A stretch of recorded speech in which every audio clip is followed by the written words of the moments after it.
Ésaïe, chapitre 6.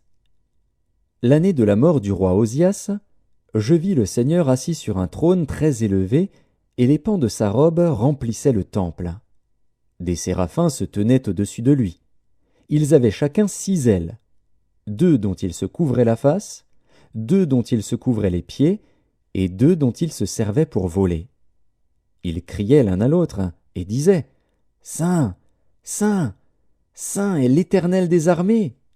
Toute la terre est pleine de sa gloire. » Les portes furent ébranlées dans leurs fondements par la voix qui retentissait, et la maison se remplit de fumée. Alors je dis, « Malheur à moi! Je suis perdu, car je suis un homme dont les lèvres sont impures. J'habite au milieu d'un peuple dont les lèvres sont impures, et mes yeux ont vu le roi, l'Éternel des armées. » Mais l'un des séraphins vola vers moi, tenant à la main une pierre ardente, qu'il avait prise sur l'autel avec des pincettes. Il en toucha ma bouche, et dit, « Ceci a touché tes lèvres. Ton iniquité est enlevée, et ton péché est expié. » J'entendis la voix du Seigneur, disant, « Qui enverrai-je, et qui marchera pour nous ?» Je répondis, « Me voici, envoie-moi. » Il dit alors, « Va, et dis à ce peuple, vous entendrez, et vous ne comprendrez point.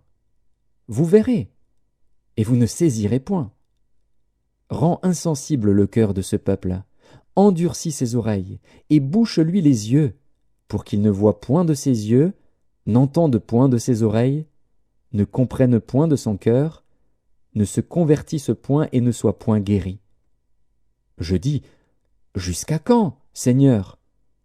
Et il répondit, « Jusqu'à ce que les villes soient dévastées et privées d'habitants, jusqu'à ce qu'il n'y ait personne dans les maisons, et que le pays soit ravagé par la solitude, jusqu'à ce que l'Éternel ait éloigné les hommes, et que le pays devienne un immense désert.